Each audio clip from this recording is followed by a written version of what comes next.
Thank you. Thank you very much. Thank you for coming. I'm delighted to be here and to see some familiar faces and maybe to make some new friends. I'm going to tell you about a book that I wrote. Where's the video? The video went away. It's a book about, succinctly, it's a book about the end of the Indian Wars in the American West in the period from 1865 to the mid-1880s. And the reason I wrote the book, well, for a variety of reasons, but stemming, I suppose, from the fact that I'm really a Western kid. I was born in Portland. I grew up in Oregon. I went to college in California. Then I went back to Portland and lived for a while. Then I moved to Texas. And I have been in Texas with one break of a year since the early 1980s. So I've never lived anywhere farther. So at 1 year, I lived in Nashville, Tennessee. And that was as far east as I ever got. But there's something about every time I come back to the West Coast, I always feel as though I'm kind of going in the right direction. It's with some resistance that I go east, and it's just with more comfort and ease that I go west. And I like to think that this kind of recapitulates the American national experience, because it certainly is the case that the future was always seen as lying in the West. So, it was strikingly, some people think of the future as the new day. And I suppose if I had grown up in Japan, where you can look out across the ocean and see the rising sun, then maybe you'd associate that with the future. In America, the future has always been in the direction of the setting sun. It was the West. And so, of course, the first English colonists came west across the Atlantic to the east coast of the United States, but it was the western part of the British Empire at that point. And so gradually, and what I'm going to be talking about shows that it didn't just happen. I'll explain how it happened. But American civilization, American politics, American culture made it to the West Coast. And so I always look for an excuse to write about the history of the West. And again, this is not simply because I grew up in the West, but my first job out of college was as a traveling salesman. I sold cutlery across the American West from Portland Portland going east to Denver. Now, maybe for those of you who are lifetime Californians or West Coasters, maybe you can appreciate that to me, Denver was in the east, because Denver was 800 miles east of Portland. And I thought Chicago was on the East Coast because it was so far east. But I think it really is the case that one's view of history is influenced by sort of where you view it from. But in this first job that I had, this was in the second half of the 1970s. So it was 1976 and 77. This was only 1 year I had this job. And I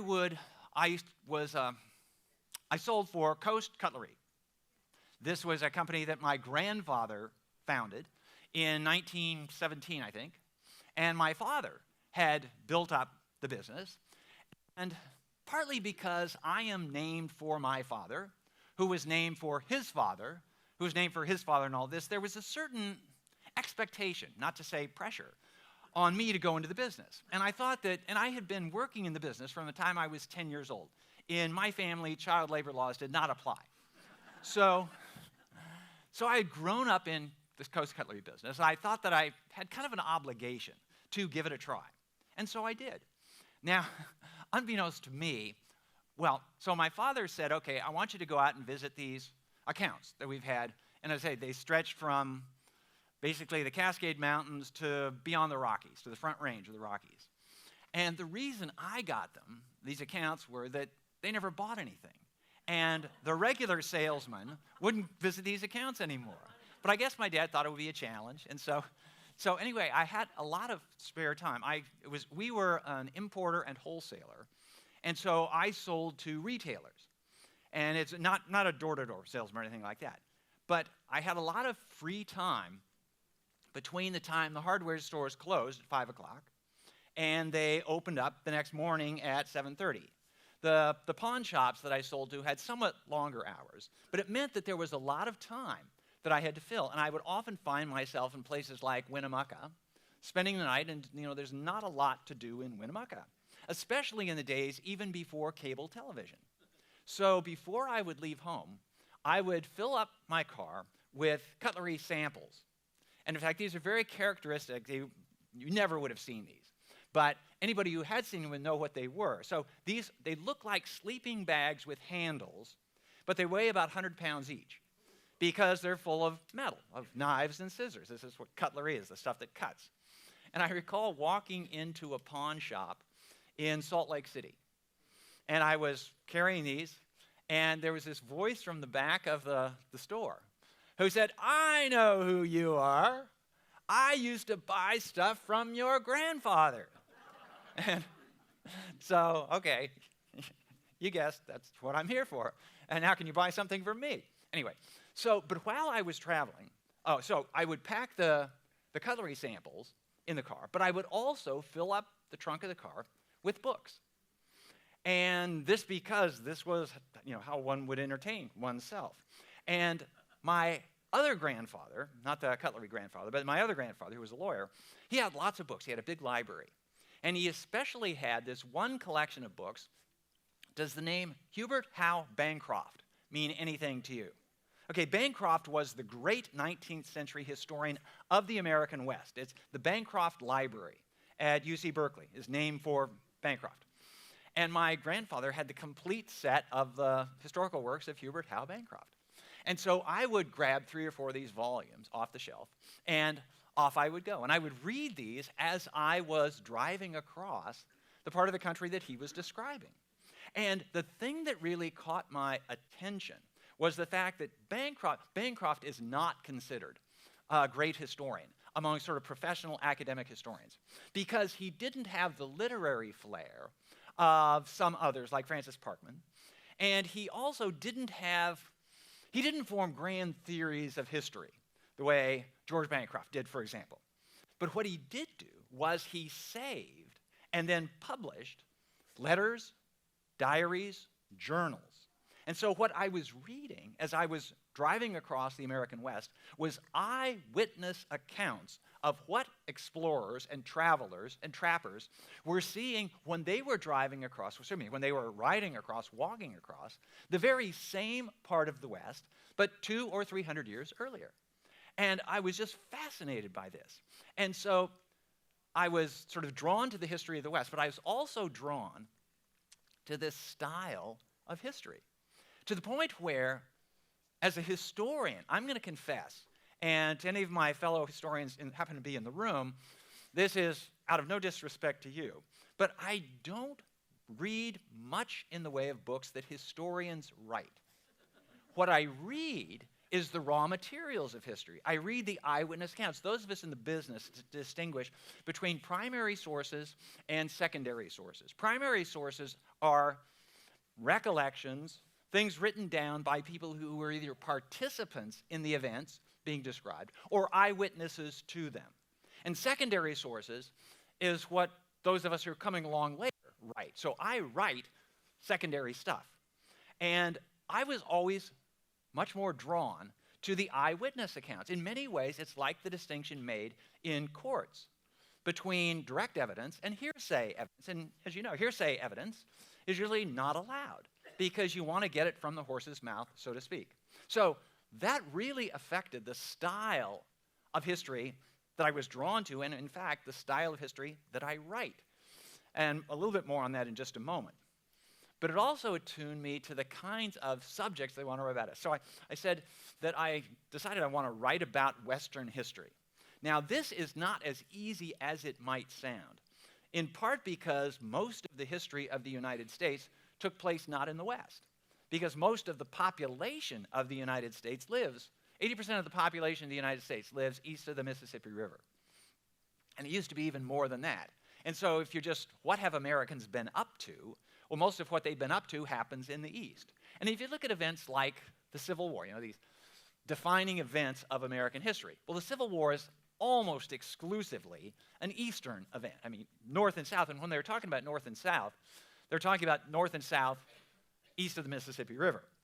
So there's that aspect, and there's also the fact that historians, this is very striking, that historians, despite the fact that I will observe, I was about to say that I will confess, but I will observe that most historians are liberals by politics. And liberals in politics tend to believe that change is a good thing and we'll make progress if we do things differently than our predecessors did and so on. But in the way we historians operate, in the way historians tend to operate, they are as conservative as can be. And so it's very difficult to get historians to sort of change the way they do things, as opposed to, as opposed to the way that they tell other people to do things. But anyway, so I wanted to write about the history of the West. And my first foray into the history of the West was a book I wrote on the California Gold Rush. And the California book that came out 2004 or thereabouts. And it was great fun to write. Most of you, how many of you are Californians, consider yourself Californians? Okay, so most of you. Yeah, and this is sort of the defining moment in the history of modern California. And it was great fun. I had an opportunity to drive. When I was in college, I went to Stanford, and while I was in college, I got to drive around the gold country and see all this stuff. And then later, I got a chance to do it again, do the driving around again, and write the story. But the way I wrote the story was to identify individuals who took part in the gold rush, and to the extent that I could let them tell their stories, because again, I'm drawn to seeing it from and hearing it from those people who were actually there and knew whereof they spoke much more than I would, just coming in secondhand. So, the book on the California Gold Rush, I had fun doing it, and it was fairly well received. On the strength of that, my publisher said, why don't you write a book on the history of Texas? And I said, I'm not sure that there is as large a market for a book on the history of Texas as you might think there is. But this was shortly after George W. Bush had been elected president, so a president from Texas, and it was not that long after 9/11, so he was riding fairly high in people's esteem. And they said, oh, we think there's a great market. And I said, so, well, how much do you think there's a great market? And the number, they said, oh, yeah, there's a great market. Don't worry. So I wrote this book on the history of Texas. Now, in fact, its success in the marketplace was about what I imagined. Not, unfortunately, what they imagined, but nonetheless, they had paid me in advance, and it worked out well. But it also, one of the things, again, from their perspective, my publishing house now it's Penguin Random House, based in New York. And from the perspective of New York, how many of you have seen that famous cover of the New Yorker magazine that shows what the world looks like from Manhattan? And so, you can get all the way to the Hudson River, and then beyond the Hudson River, there's this enormous foreshortening. It's New Jersey and everything else. And so I think that they were confusing Texas with California. But of course, nobody in California would confuse Texas with California. But anyway, so then there was a break in what I was writing about the history of the West. But I always had wanted to write a history of Oregon. I'm from Oregon. And is there anybody in here from Oregon? Okay, we got a few. So you may know the story of, do you know the story of Francis Parkman, whom I mentioned earlier, and the Oregon Trail? So he wrote a book called The Oregon Trail. And he did this because he was in college, and he was reading hard and studying in dim light the way people did in the days before electricity. And his eyes were getting he was getting weak, and he was getting blurry-eyed, and he was told, if you don't want to lose your sight entirely, you need to stop reading for 6 months. And the only way he could get himself to stop reading was to leave Harvard and leave libraries and leave the East. And so this was in the mid-1840s. Now, in the mid-1840s, and this, a son of Oregon will tell you, this is something that's not really well known to Californians necessarily, but the first enthusiasm among Americans for the West Coast was for Oregon. And the Great Migration, as it was called in the early 1840s, was to Oregon. And so Francis Parkman went out and he did the research for this, and he learned, he rode a horse and took part in a buffalo hunt, and he spent time living with the Oglala Sioux and doing all the stuff that you would do in the West, and then he wrote up this book. And he called the book The Oregon Trail. And when The book came out. It was fairly well received. And there were some people who were heading west on the Oregon Trail who thought that, oh, actually, this is a guidebook. And so, and it's like how we get there. And, well, there's not a map, but maybe it's in the description. And so they bought the book on those suppositions, which were entirely wrong, because he never got anywhere near Oregon. He got as far west as Nebraska, but that was about it. And really, it's almost where the Oregon Trail begins. So the book did not meet its publisher's expectations. Then came the discovery of gold in California at the beginning of 1848. And in the following year, 1849, the 49ers headed out. And the publisher cannily decided this is the book that we can sell to them. And it was retitled. It was called The California and Oregon Trail. Didn't change a word of the text. But it worked partly because the California Trail was actually the Oregon Trail from the crossing points of the Missouri River near Independence, Missouri, until you went up the Platte River, until you actually got into southwestern Wyoming and almost into Idaho. At which point, the two trails forked. And the original trail continued in the direction of Oregon, and the new California Trail bore off to the southwest. And the story goes that at that juncture, there was a sign, a neatly painted sign, and clearly lettered that said, "To Oregon," and with an arrow. So if you wanted to go to Oregon, that's the way you would follow. On the other branch, there was no sign, but there was a pile of gold nuggets. And as a result of this, everybody who could read went to Oregon, and everybody else went to California. So anyway, I had been looking for a reason, for an excuse to write another book on the West. And over the years, I've been writing history for a while, I tend to think in terms of bigger questions and bigger topics. And so I thought, all right, and I thought sometimes about going beyond the geographic realm of American history. So I could write, European history, or write global history, or something like that. But I really didn't have, I guess I didn't have the nerve. I certainly knew that I didn't have the language skills to do justice to, several countries of European history. So I thought, okay, I'm going to take it big in a different direction. I'm going to write a really long history. And this is what gave rise to my most recent book. And the subtitle of the book really gives away what the big story is. So the title of the book is The Last Campaign. And the subtitle of the book, and one of the great things about writing history, and I think this might be true of nonfiction works generally, but we get two whacks at a title. We get a title and a subtitle.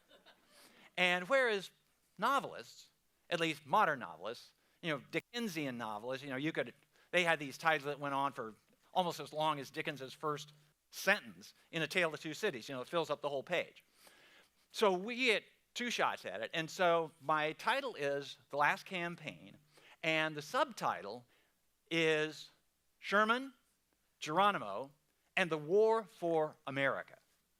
And the premise, maybe I might even just say the conceit of the book, is that this last campaign, which I date from 1865, the end of the Civil War, the time when William Sherman, the Civil War general, Union general, was given command of the U.S. Army of the West. So he was the one responsible for pacifying the West, bringing peace to the West, the way he helped bring peace to the East during the Civil War. And in fact, there is a close connection there. Perhaps I'll have a chance to describe that. But my story begins in 1865, and it ends, and that's because this is the end of the Civil War, and it ends in 1886, with the surrender of Geronimo. And the reason for Geronimo, and the reason for the year is, because it's at that point that I contend that the war for America ended. Now, what do I mean by the war for America? What I mean is that this contest to determine who will exert authority, who will exert power, who will control the land that became the United States. That contest now ends. And it ends because Geronimo is the last of the holdouts, the last of the war chiefs, the Indian leaders, who until then had refused to go onto the reservation. He's the last one. After that, the fighting is over. Now, I call it the last campaign in this long war. When did this war begin? And this is the part that, this is where I took the story big. I argue, and I posit in the book, that the war for America began 10,000 years ago. I don't have a precise date for this, but in fact, what I say is the war for America began shortly after the first people arrived in the Americas. Now, in fact, between the time I wrote the first draft of that's the first line of the book. But I always write my introduction or my prologue as the very last thing. I write the whole book, and then I introduce it. And I tell my students to do this because there's no purpose, there's no advantage in writing an introduction if you don't know what needs to be introduced. So tell the story first, and then, okay, this is what I need to introduce. This is how I need to set it up.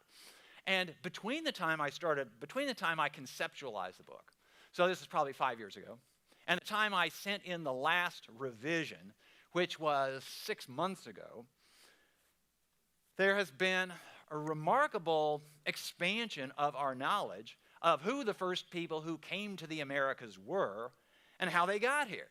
And in fact, I did have to make one change that maybe is quite significant, but fortunately it was easy to make. I said that the war for America began shortly after the first hunters arrived from Siberia, crossing through the Bering land bridge.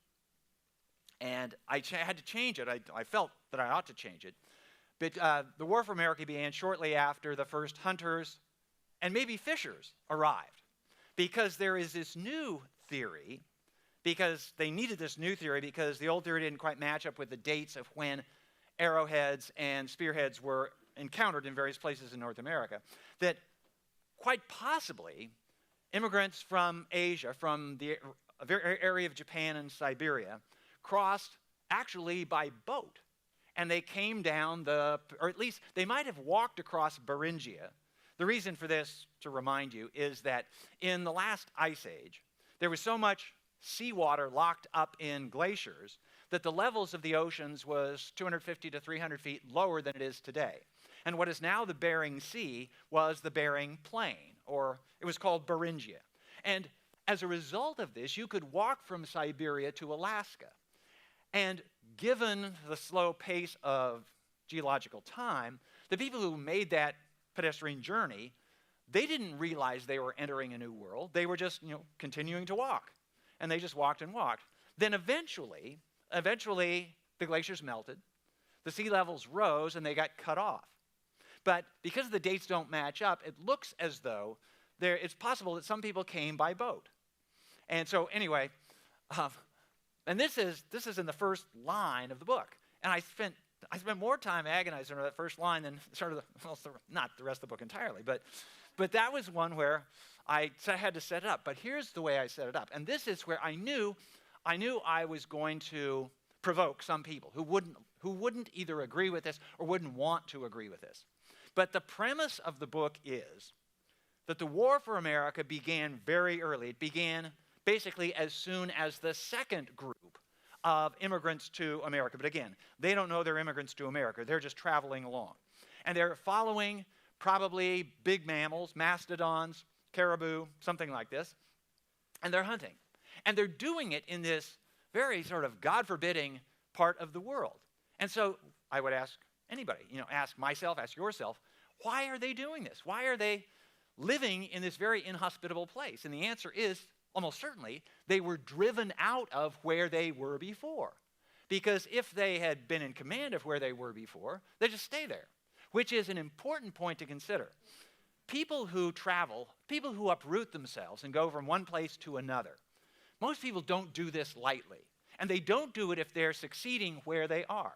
There's something that drives them away, something that might prime them to be looking for something. Sometimes it's simply a disastrous change in the economy. Andrew Carnegie came to America with his family because his father was displaced as modernization in the textile industry threw his father out of a job. And his father couldn't find any more work in Scotland, so they come to America. So people who emigrate from one country to another, they do so almost exclusively under duress. Sometimes it is religious or political persecution. Most often it's because they can't make it economically, or they think they can make it better in the new place. So bear this in mind, because this is one of the points that I use. And then the other thing is that I contend that as soon as they arrived, they almost certainly quickly got in a fight with the people who had just arrived before them.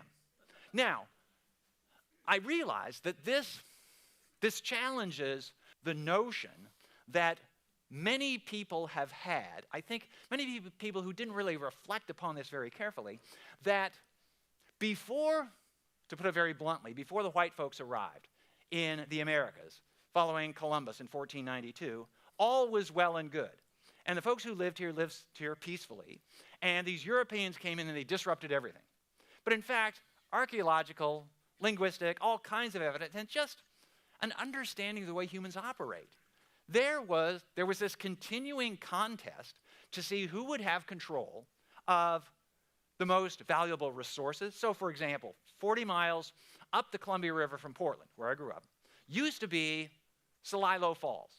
And Celilo Falls was the richest source of food in perhaps North America, the most rich and concentrated source of food in North America, because that's where migrating salmon that were going up the Columbia River had to fight their way up and jump over falls and rapids. And when they did, they were easy targets for Indians who had nets and who had spears.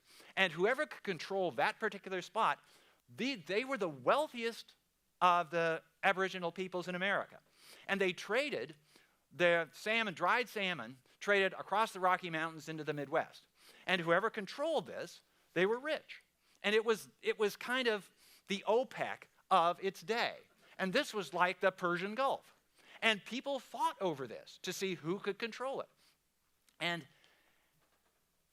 so this is, and so the argument that I make, and I make it very briefly in this 5 paragraphs, is that these contests had been going on, and the first arrivals, as more came, and they spread out, they differentiated themselves by languages until they could no longer speak with the new folks who came after them.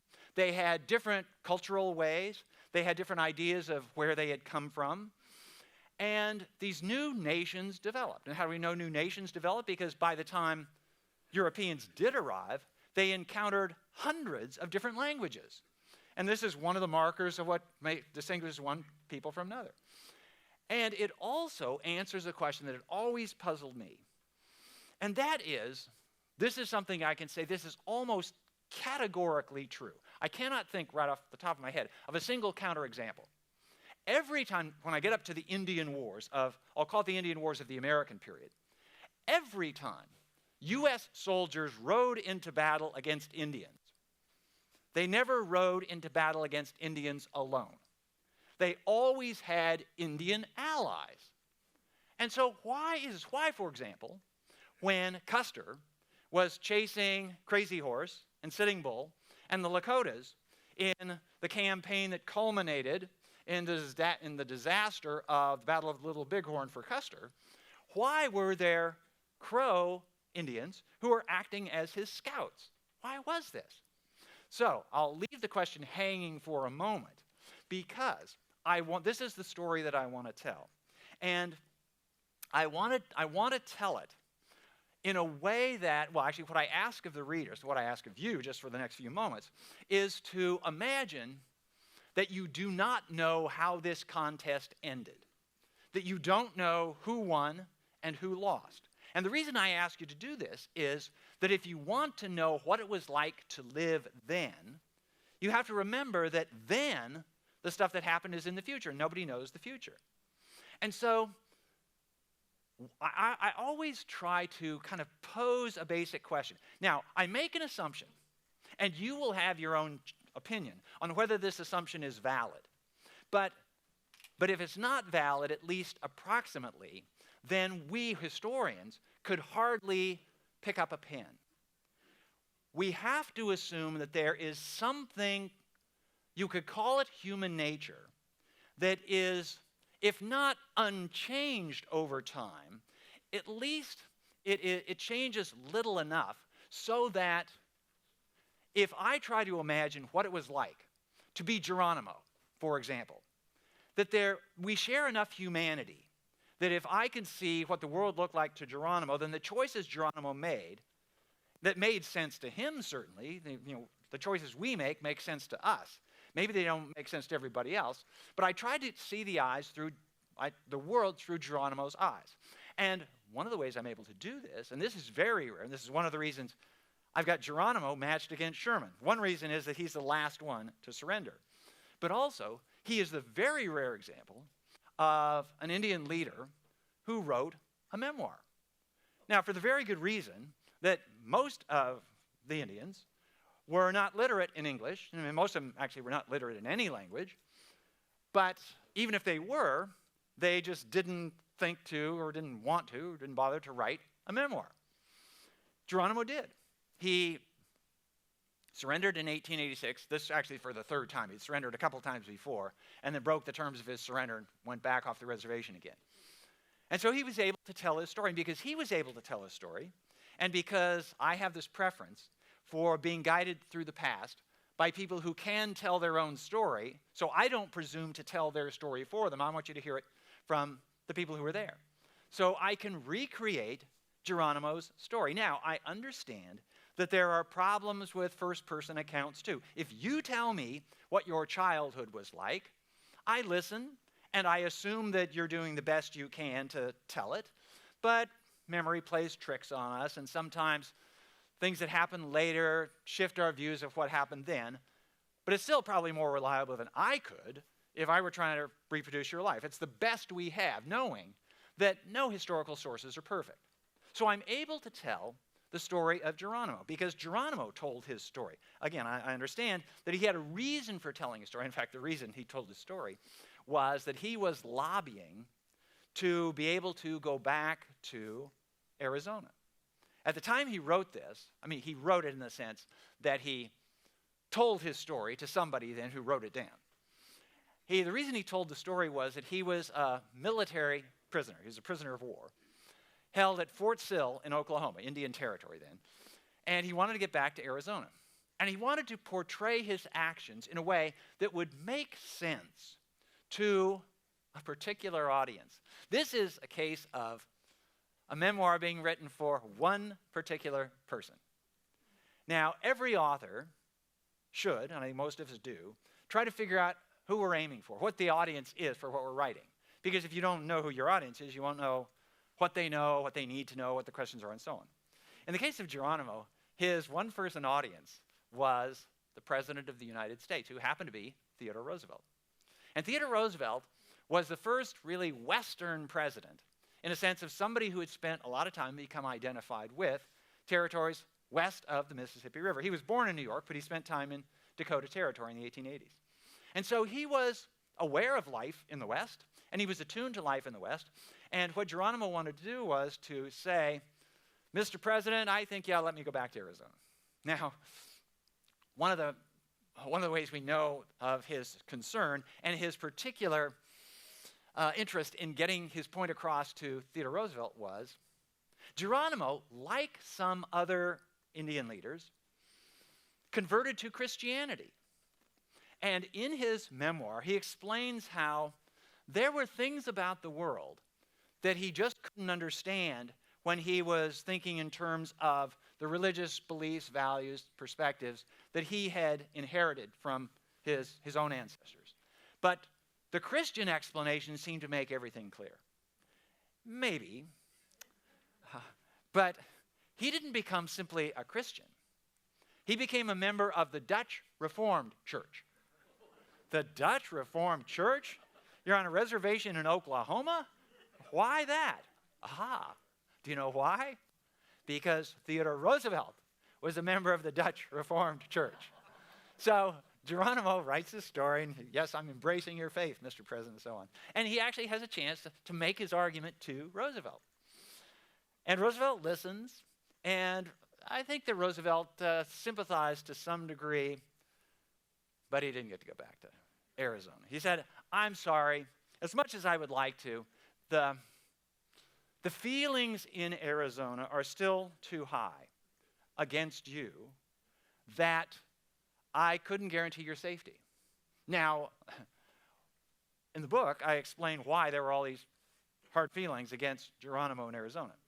And so here's where I've already, at least implicitly, challenged some of my potential readers' notions about the past, starting with the fact that everything was fine until the Europeans arrived. Now, my point, in fact, I make this explicit at the end of the prologue, is that at the end of the 15th century, so 1490s, this new tribe arrived from a different direction, from across the Atlantic. And they joined into the ongoing war. And this is sort of kind of where I picked the story up. Now, again, there are people who, that's not what they have this romanticized view about the past. And I'm challenging that part directly. And then some of it gets into the reminder, again, this is factually true, that there were always Indians fighting on the side of the whites. Why were they doing this? Because why did the Crows fight against the Lakotas, the Sioux? And the answer is because they had been fighting against the Sioux for 200 years before the U.S. cavalry showed up. And they had a lot more hostility and a lot more suspicion of the Sioux than they had of the white folks in the blue coats. And it just made sense, which also underscores one of the principal reasons that the Indian side lost this war. I'm calling the War for America. And it's because there was no Indian side. There were 100 Indian tribes, and most of them were more suspicious of their neighboring Indians than they were of the whites. And so they never got together. Now, irony on irony, so my other protagonist is William Sherman. And William Sherman's middle name, how many of you know what his middle name was? Tecumseh. Tecumseh was the one Indian leader who made some progress toward getting various Indian tribes, these of the Ohio Valley, so in the eastern part of the country, to submerge the competition, the hostilities they had toward one another, and form a united front against the Americans. Now, it was convenient for Tecumseh that there was this other white tribe, the British, who would supply them with weapons. So, I think I mentioned, some of you perhaps listened to me yesterday, but one of my underlying principles of understanding history is to remind people that things were complicated. And so, it was the British and the Indians against, the British and Tecumseh's Indians against Andrew Jackson, for example, in the Battle of New Orleans. But Jackson had Indians fighting on his side. So there was this whole contest of, it wasn't quite a war of all against all, because, and this is critical to this, and that is one of the big advantages that the white side had, the Americans had, was that they were all fighting on the same side. They had this one government. And the Indians had dozens, scores of different governments.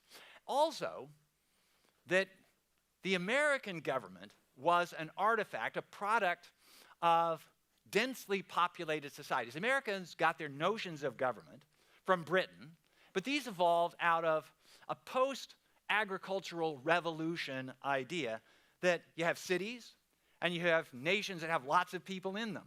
And when you have lots of people in a country, in an arena of government, a state as the political science call it, governments develop, almost of necessity, they develop the ability, the capacity, the authority to coerce people who live under them.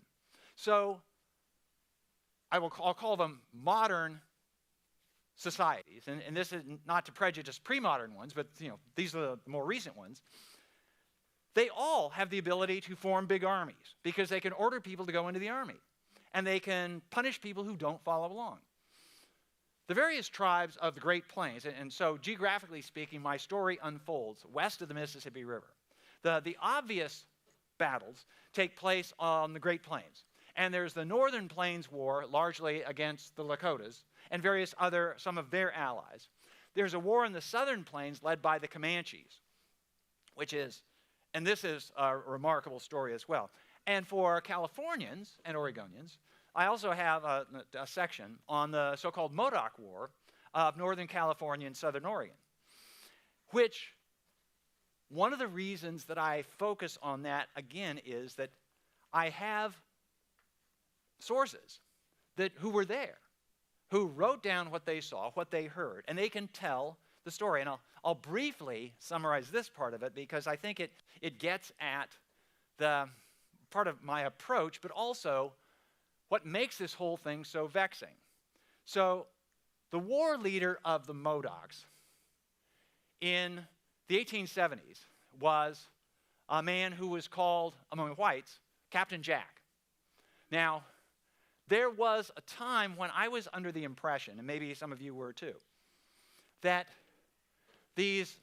call them white names that were given to these Indians, were either a matter of disrespect or unwillingness to learn the language or something like that. I'm not going to say that wasn't part of it, but there was also something deeper than that, and that is that very often the Indians would not tell the whites what their real name was. And it was in part because I don't know you, I don't know who you are, and so they developed noms de guerre. And this is used all the time. Lenin's name was not really Lenin. Stalin's name was not really Stalin. Ho Chi Minh's name was not really Ho Chi Minh. So when you go to war, maybe it reflects the fact that when you go to war, maybe you're going to do things you're not going to be proud of. You don't want your mother to know about. So somebody else. But anyway, so Captain Jack was his name. And Captain Jack found himself opposed to the idea that the Modocs should be forced onto the Klamath River Reservation, the headwaters of the Klamath River near Klamath Lake in southern Oregon. And he hoped that they could stay out, that they could resist the pressure in the direction of going on the reservation. And this was the obvious thing this was the obvious first response of almost all the Indians. They want us to go on a reservation, we don't want to go. But then they resist for a while, and they often fight a battle against the military forces of the government, the Bluecoats, and they lose a few battles. And then they gradually realize that we're not going to win this war. And if there is an existential question that underlies my project here, it's this. And I think maybe everybody can reflect on this, can identify with this to some degree or another. If you find yourself doing something that you want to do, and then you gradually realize, wait, I cannot do that. It's simply not going to happen. How long do you keep beating your head against that wall before you realize, wait, it's not going to happen, I'm going to have to change my policy? In my case, it started early. I didn't want to be a historian when I was a kid. I didn't want to be a teacher. I wanted to play center field for the San Francisco Giants. And this because my boyhood hero was Willie Mays. And San Francisco, at the time, this was the closest major league team to Portland. And I used to, every time I could get a chance, I watched Willie Mays play baseball. And I read everything I could read on the Say Hey Kid and all this. And I thought, that's what I want to be. Well, it didn't take me long. It didn't take me till I was 10 years old to realize, no, there's not a chance of this. I'm not good enough, playing baseball to play in the major leagues. So I had to figure out something else. Now, I realize this is very trivial. But in the case of the Indians, nearly every one of them said, on first contact with we'll call them the whites, the Euro-Americans, we want to live the way we've been living for a long time.